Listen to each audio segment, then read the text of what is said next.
Hello and welcome to the Social Studies Mantra student. आज हम लोग नोट्स के थ्रू पढ़ेंगे और स्टार्ट करते हैं क्लास 9 ज्योग्राफी चैप्टर 1 जिसका नाम है India size and location. So first topic is location of India. India is lying entirely in the northern hemisphere and the eastern hemisphere. So आप लोग इस पिक्चर में देख सकते हैं इंडिया कौन से हेमिस्फीयर में लाई करता है। बेसिकली नॉर्दर्न हेमिस्फीयर में लाई करता है। और अगर हम लोग इस साइड से अगर देखें तो ईस्टर्न हेमिस्फीयर में इंडिया लाई करता है। क्योंकि आप लोग देख सकते हैं इक्वेटर टू पार्ट्स में अर्थ को डिवाइड कर देता है, तो इंडिया लाई इस साइड करता है। So India lie on this side. So कौन सा ये हेमिस्फीयर हो गया? Northern hemisphere. और अगर हम लोग अगर देखते हैं प्राइम मेरिडियन से अगर इस साइड कंपेयर करते हैं तो इंडिया लाई करता है यहाँ पर eastern hemisphere. So next topic is latitude and longitude. India का लैटिट्यूड कितना है? 8 degree 4 minute and 37 degree 6 minute north. और लॉन्गिट्यूड है इंडिया का 68 degree 7 minute east and 97 degree 25 minute east. यहाँ पर एन का मतलब है, जहाँ पर दे रखा है इसका मतलब है नॉर्दर्न हेमिस्फीयर, और जो ई है इसका मतलब है eastern hemisphere. So first of all हम लोग जानते हैं लैटिट्यूड क्या होता है। लैटिट्यूड आप लोग इस पिक्चर में देख सकते हैं, जो भी हॉरिजॉन्टल लाइन होती है इसका मतलब जो लेटी हुई लाइन होती है उसको क्या कहा जाता है? लैटिट्यूड। सो इक्वेटर भी एक तरीके से क्या है? लैटिट्यूड है। सो जो भी लाइन इसके पैरेलल है वो क्या कहलाएगी? लैटिट्यूड। सो लैटिट्यूड आप लोग देख सकते हैं, ये जो भी इक्वेटर के पैरेलल लाइन होगी इस तरीके से जो हॉरिजॉन्टल लाइन है, लेटी हुई लाइन है, वो सारी क्या कहलाएगी? लैटिट्यूड। सो इस पिक्चर में भी हम लोग देख सकते हैं, जैसे यहाँ पर पूरा अर्थ में ये इक्वेटर के जो भी पैरेलल होंगी वो क्या कहलाएगी? लैटिट्यूड।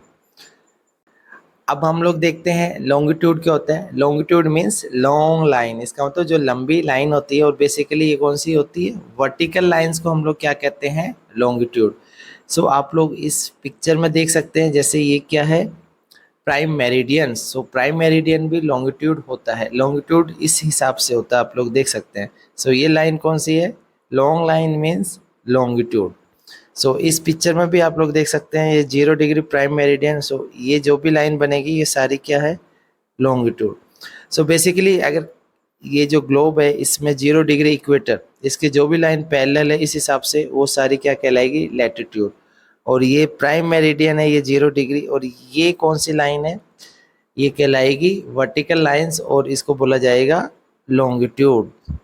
सो कंक्लूजन यही निकलता है, लैटिट्यूड होता है हॉरिजॉन्टल लाइंस यानी कि लेटी हुई लाइन, और लॉन्गिट्यूड लॉन्ग लाइन यानी कि वर्टिकल लाइंस। नेक्स्ट हमने अभी देखा इंडिया का लैटिट्यूड और लॉन्गिट्यूड कितना डिग्री है, इसको भी हम लोग मैप के थ्रू समझ लेते हैं। सो इंडिया का हमने जाना था लैटिट्यूड कितना था? 8 डिग्री 4 मिनट नॉर्थ। ये यहाँ पर है 8 डिग्री 4 मिनट नॉर्थ। ये कौन से स्टेट में? ये है केरल। और अगर हम लोग देखते हैं नदन पे सबसे ऊपर इधर ये कितना है? 37 डिग्री 6 मिनट नॉर्थ। और अगर हम लोग देखते हैं इंडिया का लॉन्गिट्यूड, लॉन्गिट्यूड कितना है? इधर गुजरात साइड पे 68 डिग्री 7 मिनट, और इधर अरुणाचल प्रदेश साइड पर है 97 degree 25 minute east. Now next देखते हैं हम ट्रॉपिक ऑफ कैंसर। ये कितना डिग्री होता है? 23.5 डिग्री, इसका मतलब 23 डिग्री 30 मिनट। और ये भी क्या है? नॉर्दर्न हेमिस्फीयर में, तो एन आएगा यहाँ पर भी। Divide India into two equal parts, it passes through 8 state of India. So आपको ये जरूर याद रखना है ट्रॉपिक ऑफ कैंसर इंडिया के कितने स्टेट से पास करता है? Basically 8 state. First Gujarat, Rajasthan, Madhya Pradesh, Chhattisgarh, Jharkhand, West Bengal, Tripura and Mizoram. So इसको भी हम लोग पिक्चर के थ्रू समझ सकते हैं। इस पिक्चर में देखो state through which the Tropic of Cancer passes. So Tropic of Cancer ये अभी पढ़ा था 23 डिग्री 30 मिनट। सो ये लगभग इंडिया को 2 इक्वल पार्ट्स में डिवाइड कर देता है। सो यहाँ पर 8 स्टेट दे रखे हैं, सारों की लिस्ट आप चेक कर सकते हैं। ये पूरे 8 स्टेट है यहाँ पर जिसके थ्रू इंडिया में ट्रॉपिक ऑफ कैंसर पास करता है। नाउ हम लोग देख लेते हैं next size of India. India की अगर साइज की बात की जाए तो लैंड मास इंडिया का कितना है? Basically land mass of India is 3.28 million square kilometre. अगर हम लोग इसको वर्ल्ड के हिसाब से देखें तो इंडिया का टोटल एरिया कितना है? 2.4% of the total geographical area of the world. इसका मतलब दुनिया में जितने भी जमीन है उसमें अगर कंपेयर किया जाए तो इंडिया का कितना परसेंट है? 2.4%। नाउ नेक्स्ट देखते हैं, India is the seventh largest country of the world. दुनिया में इंडिया का कौन सा रैंक आता है? सेवंथ। सो सेवन कंट्री के नाम आप लोग देख सकते हैं, जैसे Russia, Canada, USA, China, Brazil, Australia and India. So इसको हम लोग ट्रिक के थ्रू याद कर सकते हैं और हमारी ट्रिक होगी रकूक बाई RCUCNBAI। सो इस ट्रिक से आप लोग आसानी से याद कर सकते हैं। R means Russia, C means Canada, U means USA, C means China, B means Brazil, A for Australia and I for India. So इस पिक्चर में आप लोग देख सकते हैं सबसे लार्जेस्ट कंट्री कौन सा है? रशिया, और सेकंड नंबर पे होगा कनाडा, थर्ड पे यूएसए, फोर्थ पे चाइना, फिफ्थ पे ब्राज़ील, सिक्स पे ऑस्ट्रेलिया एंड सेवन्थ पे अपना इंडिया, जिसका हमने ये पढ़ा था कितना था land mass? 3.28 million square kilometre. सबसे ज़्यादा हाईएस्ट किसका है? रशिया का 17.09। नाउ हम लोग देख लेते हैं इंडिया की लैंड बाउंड्रीज कितनी है। लैंड बाउंड्रीज है 15,200 किलोमीटर। और कोस्टल अगर बाउंड्री की बात करें, यानी कोस्ट लाइन इंडिया की कितनी है, जिसमें अंडमान निकोबार एंड लक्षद्वीप आइलैंड की भी बाउंड्री इंक्लूड की गई, वो है 7,516.6 किलोमीटर है। सो स्टूडेंट, अभी हमने देखा था लैंड बाउंड्री की बात की थी। सो लैंड बाउंड्री कौन सी होगी? जो ओशन से टच नहीं करती, ये ऊपर वाले इंडिया की ये कौन सी बाउंड्री है? ये सारी की सारी ये क्या कहलाएगी? Land boundaries of India. और अगर हम लोग कोस्टल बाउंड्री की अगर बात करते हैं, कोस्टल अगर बाउंड्री को अगर हम लोग देखेंगे तो कोस्टल बाउंड्री हमारी होगी ये सारी क्या कहलाएगी? Coastal boundary. सो ये कितनी आई थी कोस्टल बाउंड्री? 7,516.6 किलोमीटर। और इसके अंतर्गत अंडमान एंड निकोबार एंड इधर लक्षद्वीप दोनों को इंक्लूड किया गया था। सो अब हम लोग देख लेते हैं नेक्स्ट टॉपिक हमारा। There are two types of island in India. First क्या है? Andaman and Nicobar island which is in south east of India and bay of Bengal side आपको देखने के लिए मिल जाएगा, Andaman and Nicobar. Next is Lakshadweep island, ये कौन सी साइड है? South west of India. और ये कौन से सी के पास में? अरेबियन सी। सो इस फोटो में आप लोग देख सकते हैं साउथ वेस्ट वाली साइड कौन सा है? लक्षद्वीप आइलैंड विच इज कौन सी साइड है? अरेबियन सी। नेक्स्ट साउथ ईस्ट साइड कौन सा है? अंडमान एंड निकोबार। और ये कौन सा साइड होगा? बे ऑफ बंगाल। नाउ नेक्स्ट हम लोग देख लेते हैं सम इम्पोर्टेंट पॉइंट्स। सबसे पहले नॉर्दर्न मोस्ट अगर पॉइंट बात करते हैं, जो JNK साइड है, जो इससे इंदिरा कोल कहा जाता है। Southern most point of India Andaman and Nicobar, ये कहा जाता है Indira point. Eastern most point जो AP यानी कि अरुणाचल प्रदेश में है, ये कहाँ पर है? Kibithu. Last western most point of India जो गुजरात में है, जिससे बोला जाता है गुहार मोती, और ये basically Rann of Kutch side मिल जाएगा। सो इसमें बता रखा है जो इंदिरा पॉइंट है, got submerge under the sea water in 2004 tsunami. So 2004 में सुनामी आई थी जिसमें इंदिरा पॉइंट सबमर्ज हो गया था, इसका मतलब ये डूब गया था। सो हम लोग देख सकते हैं इस मैप के थ्रू सबसे ज़्यादा नॉर्दर्न मोस्ट पॉइंट इंदिरा कोल जो कहाँ पर है? सियाचिन ग्लेशियर। अगर हम लोग बात करते हैं सदर्न मोस्ट पॉइंट की, तो ये इधर निकोबार साइड अगर आप देखोगे तो इधर इंदिरा पॉइंट यहाँ मिल जाएगा। और अगर सदर्न मोस्ट अगर टेरिटरीज में अगर हम लोग बात करते हैं तो उसमें इधर कन्याकुमारी आएगा। सो इधर देख लेते हैं अब ईस्टर्न मोस्ट और वेस्टर्न मोस्ट इंडिया का कितना है। ईस्टर्न मोस्ट है इधर अरुणाचल प्रदेश में किबुथु। और अगर हम लोग वहीं वेस्टर्न मोस्ट बात करते हैं गुहार मोती, जो कहाँ पर है? गुजरात। सो आपको याद रखना है जी से गुजरात, जी से गुहार मोती। ये बेसिकली रन ऑफ का साइड मिलेगा। Now next is India is bounded by a young fold mountain that is Himalayas in the north and the north east। अगर हम लोग देखें इंडिया के नॉर्थ और नॉर्थ ईस्ट में, तो यंग फोल्ड माउंटेन लाई करता है जिसको बोला जाता है हिमालयास। सो ये north and north west India के, अगर हम लोग नॉर्थ ईस्ट तीनों का अगर मिला दे तो क्या है, हिमालयास। सो ये हिमालयास आपने पिक्चर देख ली। नेक्स्ट है at south of 22 degree it begins to taper and extend towards the Indian ocean. जहाँ पर ये डिवाइड हो जाएगा Indian ocean into two seas, जो अभी हमने पढ़ा, Arabian sea on the west side and bay of Bengal to the east side. So आप लोग देख सकते हैं आफ्टर 22 डिग्री, ये जैसे 22 डिग्री है, उसके बाद इंडिया की जो साइज है वो रेड्यूस हो जाएगी, ये क्या हो जाएगी, टेपर हो जाएगी। सो साउथ में 22 डिग्री के बाद में ये क्या होगी, टेपर होना स्टार्ट हो जाएगी। सो आप लोग देख सकते हैं ये कम होना स्टार्ट हो रहा है, सिकुड़ रहा है, ये टेपर हो रहा है यहाँ पर। और उसके बाद देख सकते हैं इंडियन ओशन यहाँ पर टू पार्ट्स में डिवाइड हो जाता है, इधर बे ऑफ बंगाल, इधर Arabian sea. Now next the latitudinal and the longitudinal extent is 30 degree. अभी हमने देखा था इंडिया का जो लैटिट्यूड एंड लॉन्गिट्यूड जो एक्सटेंट है उसमें डिफरेंस कितना मिलेगा, 30 डिग्री का। आप लोग देख सकते हैं जैसे लैटिट्यूडनल एक्सटेंट हमने कितना देखा था, 8 degree 4 minute north and 37 degree 6 minute north. और जैसे लॉन्गिट्यूड की अगर बात करते हैं, लॉन्गिट्यूड हमने कितना देखा था, 68 degree 7 minute east and 97 degree 25 minute east. So basically अगर इसमें डिफरेंस देखें, इसमें भी ऑलमोस्ट 30 डिग्री का है और लॉन्गिट्यूड में भी ऑलमोस्ट 30 डिग्री का है। अब हम लोग देखते हैं डिस्टेंस वाइज, अगर वेस्ट टू ईस्ट इंडिया का देखते हैं कितना है, 2933। और नॉर्थ टू साउथ अगर देखेंगे तो 3214। इसका मतलब डिस्टेंस वेस्ट टू ईस्ट अगर हम लोग जाएंगे तो 2933 किलोमीटर है और नॉर्थ टू साउथ 3214 किलोमीटर, और इसमें डिफरेंस है लगभग 281 किलोमीटर। सो इसमें ज़्यादा डिफरेंस नहीं है।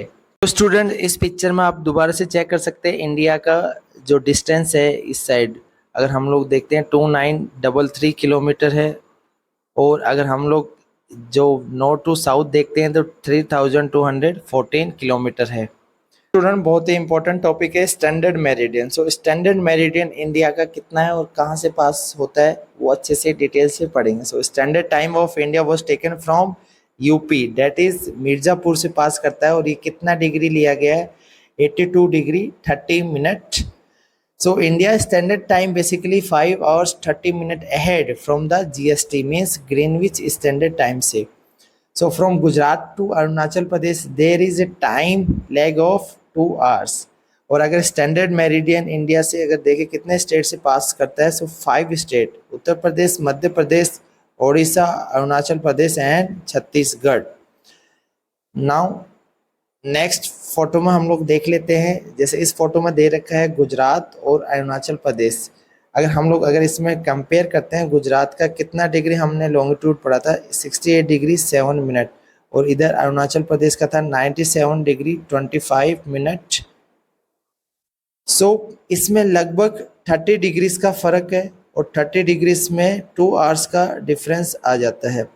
और ये कैसे आया ये हम लोग कैलकुलेट करते हैं। बेसिकली 24 आवर्स में कितना डिग्री माना गया, 360 डिग्री अर्थ रोटेशन के अकॉर्डिंग अगर हम लोग देखते हैं।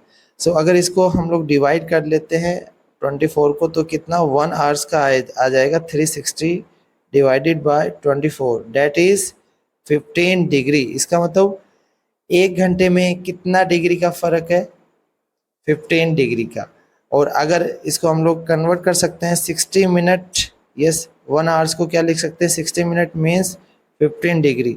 हम लोग इसमें 1 डिग्री अगर निकालना चाहें तो ये कितना आएगा, 1 degree means 60 divided by 15 that is 4 minute. इसका मतलब हर 1 डिग्री पर कितना मिनट का फर्क आएगा, 4 मिनट का।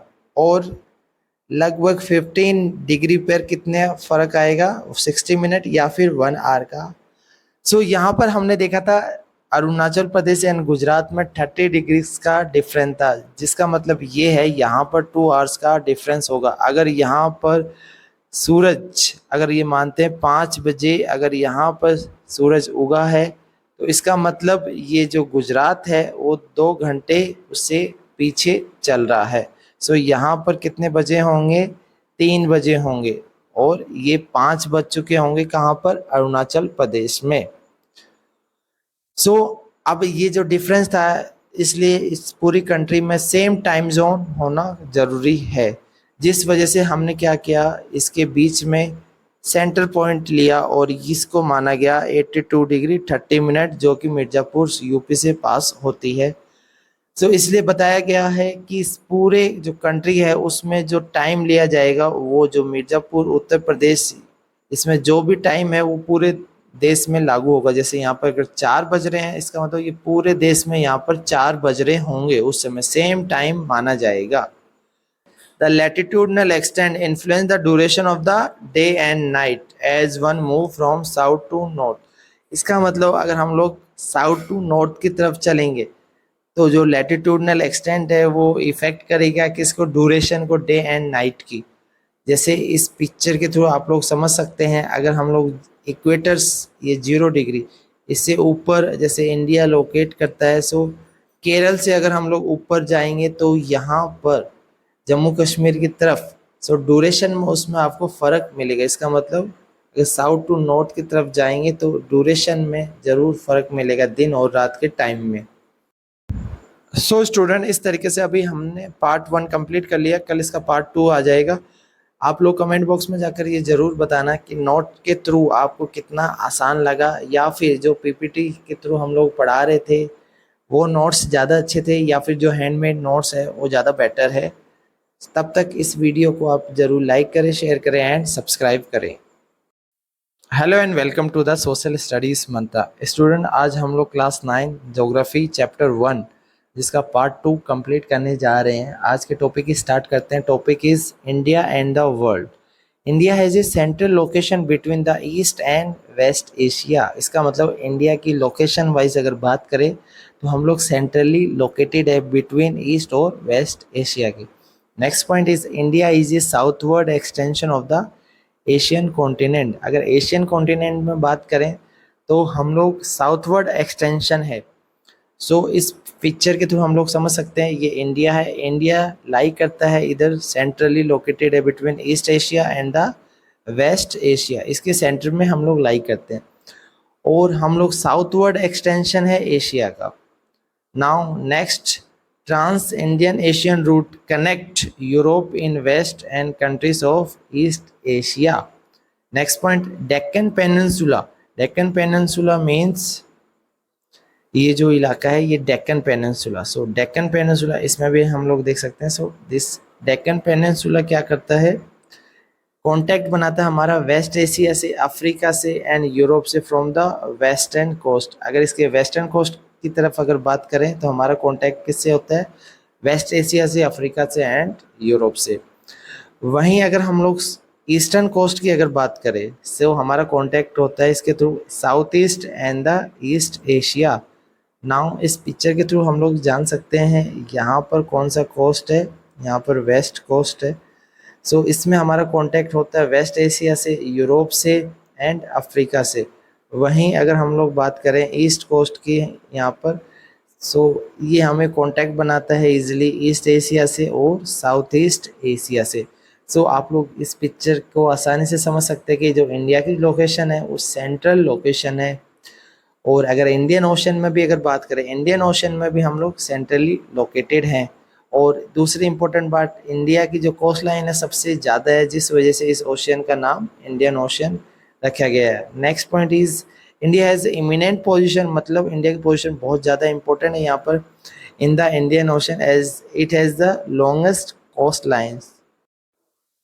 सो अगर हम लोग इंडियन ओशन की बात करें तो इंडियन ओशन में सबसे लंबी कोस्ट लाइन किसकी है, इंडिया की। जैसे यहाँ पे इंडिया की वेस्ट साइड से और ये ईस्ट साइड से, ये इंडिया की कोस्ट लाइन है जो सबसे बड़ी कोस्ट लाइन है। जिस वजह से इंडिया की जो पावर ज़्यादा मानी गई है और जिस वजह से ये जो ओशन का नाम इंडियन ओशन रखा गया है। Now next, India is a trade relation since ancient time. इसका मतलब जो इंडिया का ट्रेड रिलेशन हो काफ़ी समय से है। और जो भी ये जो ट्रेड रिलेशन हुआ करता था, बेसिकली अगर हम लोग इसमें बात करें तो सबसे पुराना रूट माना गया था लैंड रूट। लैंड रूट के थ्रू पहले से ही ट्रेड होता आ रहा है। सो जब भी ट्रेड होता है तो इसमें दो चीज़ का एक्सचेंज होता है, basically exchange of ideas and the commodities. Commodities means सामान का यहाँ पर एक्सचेंज देखा गया है। सो आइडियाज़ किस चीज़ का? उपनिषद, रामायण, स्टोरीज ऑफ पंचतंत्र। आप लोग देख सकते हैं जैसे रामायण, पंचतंत्र की कहानियाँ। इसके अलावा न्यूमरल्स एंड डेसिमल्स, इनके भी आइडियाज़ एक जगह से दूसरी जगह ट्रांसफ़र हुए। और इंडिया इसके अलावा कुछ सामान भी एक्सपोर्ट करता था जो वर्ल्ड में काफ़ी ज़्यादा फेमस हुआ करता था। जैसे इंडिया की स्पाइसेस, मसाले काफ़ी ज़्यादा फेमस थे। कॉटन, मसलिन एक टाइप ऑफ क्लॉथ है, ये सब के सब इंडिया से एक्सपोर्ट हुआ करते थे। ब्रिटिशर तो बहुत ज़्यादा पसंद करते थे, जो भी यूरोपियन कंट्री है उनको इंडिया के जो मसाले हैं वो काफ़ी ज़्यादा पसंद थे।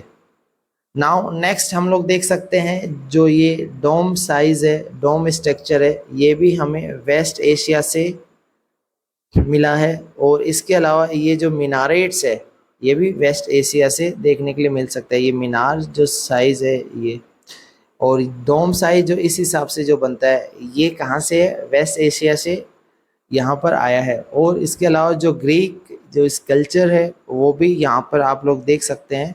ट्रेड के थ्रू काफ़ी सारे आइडियाज़ और कमोडिटीज़ एक्सचेंज होते हैं।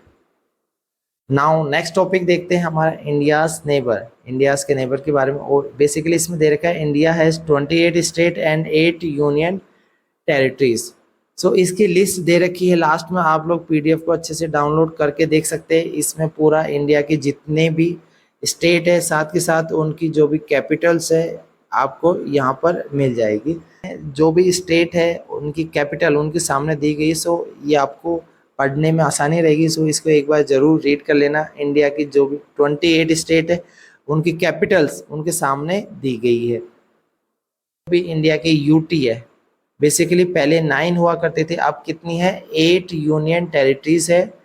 उनकी भी लिस्ट यहाँ पे दी गई है और पिक्चर के थ्रू आप लोग देख सकते हैं। जैसे पहली जम्मू कश्मीर, दूसरी लद्दाख, इसके अलावा तीसरी चंडीगढ़ फोर्ट, दिल्ली।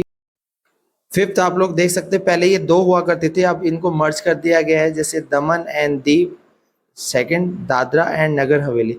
ये पहले 2 थी, अब 1 बन गई है, जिस वजह से 9 से यूटी 8 हो चुकी है।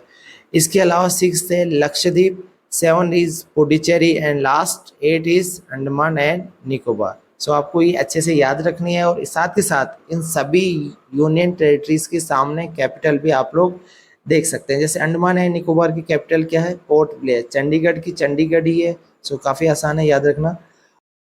इसके अलावा Dadra and Nagar Haveli and Daman and Diu, इसकी भी आसान है, इसकी भी आप याद कर सकते हैं दमन से।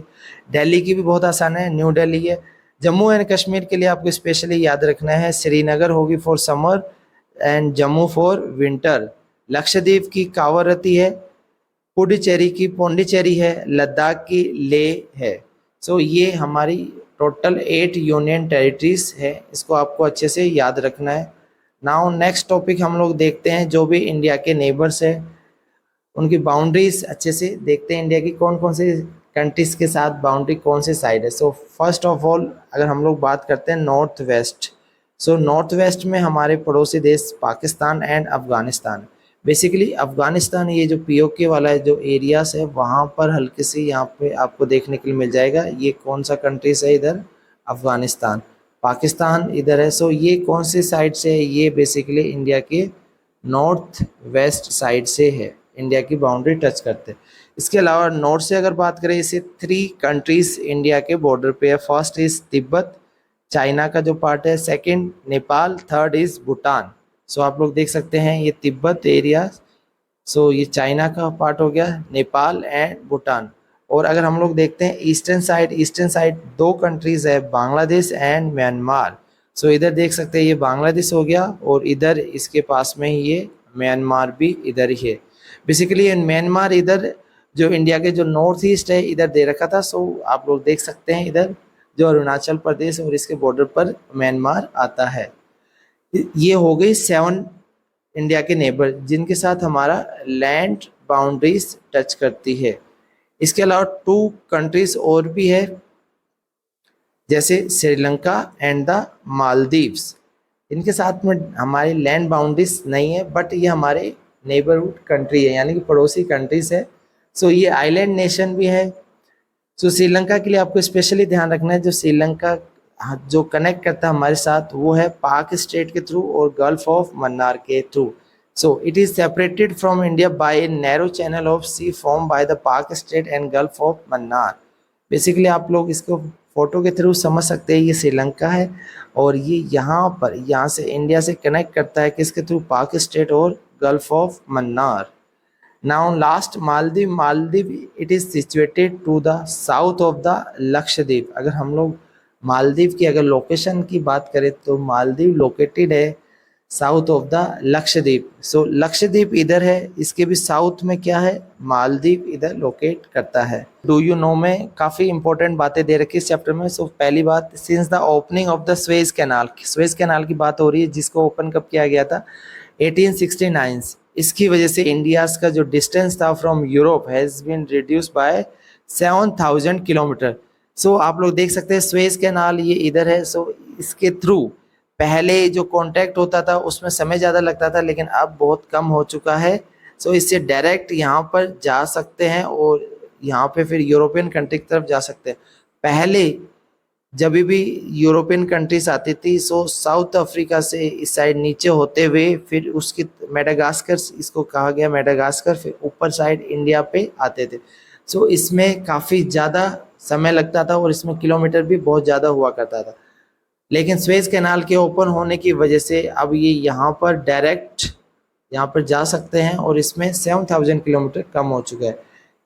Next point is before 1947 there were 2 types of state in India. यानी कि आज़ादी से पहले हमारे यहाँ पर 2 टाइप ऑफ स्टेट हुआ करते थे। पहला था province and the next is the princely state. So इन दोनों में क्या फ़र्क था, बेसिकली जो प्रोविंस हुआ करते थे वह rule directly by the British official, उसको ब्रिटिश ऑफिशियल के द्वारा डायरेक्टली रूल किया जाता था। Who were appointed by the viceroy, और उस ऑफिसर को कौन अपॉइंट करता था, वॉइसरॉय के थ्रू इसको अपॉइंट किया जाता। नेक्स्ट हम लोग बात करते हैं प्रिंसली स्टेट। प्रिंसली स्टेट का मतलब जहाँ पर जो लोकल रूलर राजा लोग रूल करते थे, इसका मतलब यहाँ पर ब्रिटिशर का डायरेक्ट रूल नहीं था, वो इनडायरेक्टली रूल कर रहे थे। So princely state were ruled by local hereditary rulers of India. So आप लोग बता सकते हैं यहाँ पर ब्रिटिशर का इनडायरेक्ट कंट्रोल हुआ करता था। जब ब्रिटिशर यहाँ से चले गए थे उसके बाद इनको ऑप्शन दिया गया था प्रिंसली स्टेट को कि वो या तो इंडिया से मर्ज हो जाए या पाकिस्तान से, या फिर वो इंडिपेंडेंस हो सकते हैं। सरदार वल्लभ भाई पटेल जी ने काफ़ी कोशिश की और इन सभी प्रिंसली स्टेट को इंडिया से यूनाइट कर दिया और उसके बाद यूनाइटेड इंडिया बन गया। सो यहाँ पर हमारा चैप्टर कंप्लीट होता है। इस चैप्टर के रिगार्डिंग अगर आपको कोई डाउट है तो ज़रूर कमेंट बॉक्स में जाकर आप लोग अपने डाउट को शेयर कर सकते हैं और मेरी कोशिश रहेगी जल्दी से जल्दी सभी क्वेश्चन का जवाब दिया जाए। सो स्टूडेंट, कल से हम लोग चैप्टर 2 स्टार्ट करेंगे, इसलिए आप लोग इस चैनल को ज़्यादा से ज़्यादा लोगों तक शेयर करें ताकि इसका बेनिफिट और बच्चों को भी मिल सके। Thank you.